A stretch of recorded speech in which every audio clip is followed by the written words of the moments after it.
So this is a biking test between the DJI Action 4 and the Insta360 GO Ultra. Standard microphones on the cameras, 4K 30. So let's see how this does. Testing the DJI Action 4 camera mic against, on the right, against the Insta360 GO Ultra with the standard, with the built-in mic. Both are built-in mics. Both are 4K 30. So I see how they compare to one another. I can say right off the bat, the Insta360, the screen is a lot brighter. Hi. So I can see a lot more on the screen. I want to test the stabilization, audio, and generally the image quality between the two. Because the Action 4 is like 3 years old, I think now, but still does a pretty good job. Now we're moving on to sidewalks. So there'll be little micro bumps for all the cracks in the sidewalks.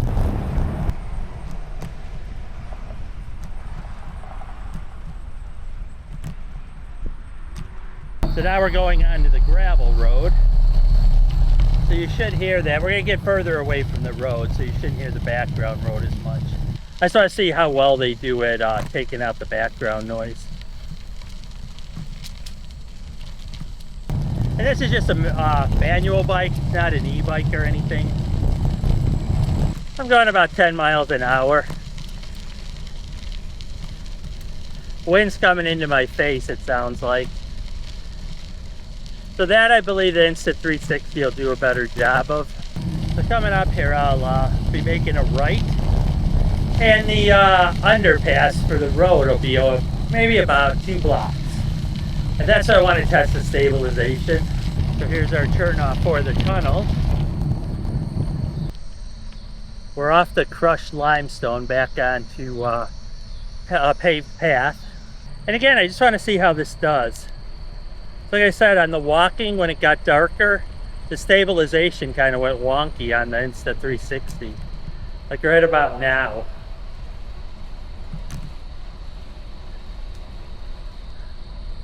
There's just a little one over a pond. There's a good bump. Alright, let's continue on here. I'm gonna go down the center as much as I can.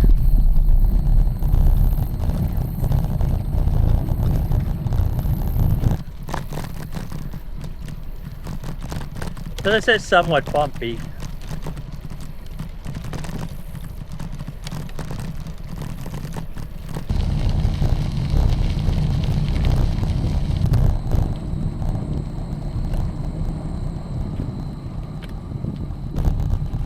So one advantage of the Insta360 is to unmount just the camera and see what's going on.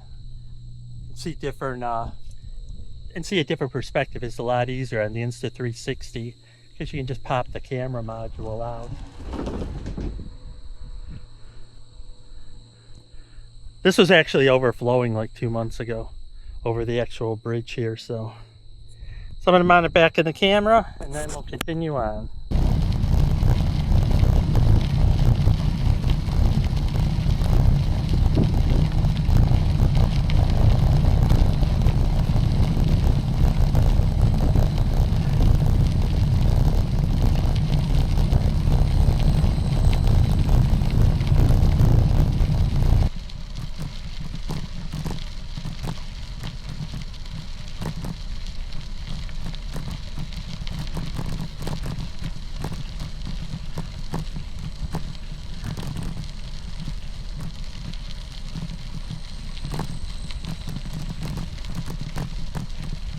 So here comes some really bumpy bridges, kind of like boardwalks over the swampy area. So this will be a good stabilization test.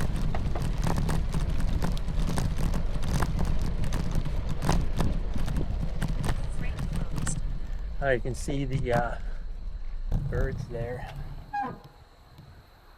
There's a gray one in the front and then a white one behind. I don't want to bother them though.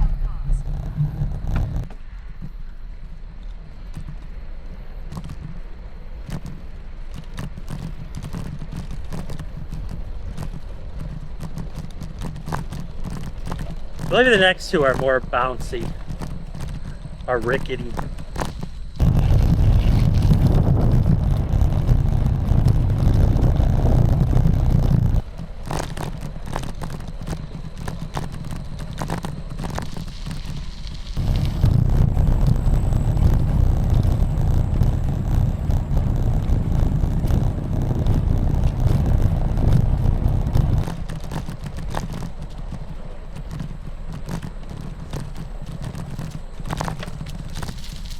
On your left. Looks like the rain's finally going to come in. It's getting a little cooler. I don't know if you can see from the sky there. Definitely getting more gray. The blue's going away. I guess that brings up a good point. The DJI Action 4 is completely waterproof. And just the camera module of the Insta360 is waterproof. I think the outside case could get like a few raindrops on it, but it can't be submerged or drenched. I mean, it's not crazy hot, but it's almost 80, so. The batteries are holding up fine on both cameras. It's kind of surprising because the DJI Action 4 is 2.5, I think, years old, maybe 3. And the batteries, I mean, they just last and hold the charge, so. For the Insta360, it's a built-in battery. And I just got it, so I don't know if it does any draining while it's idle or anything like that. I'm hoping it doesn't. I'd say to get this nice downhill after.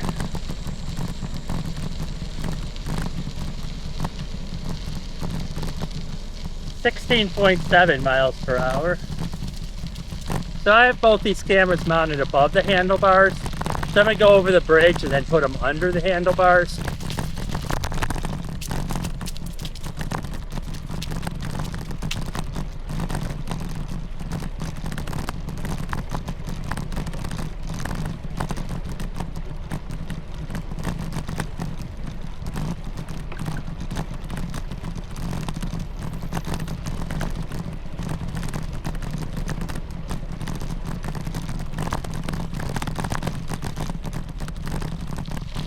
This is with both cameras mounted under the handlebars. Give it a different perspective maybe. I might actually leave them this way. It's actually less in my way versus on top. It's kind of sticking out in front of you. I mean, I can still see the screens down below, but they're not as high up because I have my phone mounted on the top too, so it makes it really tight with the gear shifters and lights and everything else on the top of the bar.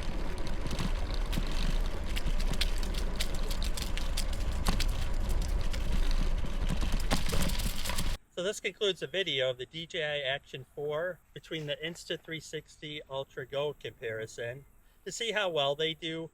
Some of the things that I could see just generally on the ride was the Insta360 GO Ultra. The screen was much brighter, but both cameras did really good. I want to go back and check the stabilization, especially on the Insta360, because I had problems when I was walking with that, especially when it got to darker areas. So it might have just been the setting that I had at the time. But the camera's fairly new to me. I've only had it for a day, so I'm still learning about it. So hopefully you liked the video. If you did, give it a thumbs up, subscribe to see more content like this, and actually leave a comment on which video you felt had the better video quality, stabilization, which one you'd pick out of the two.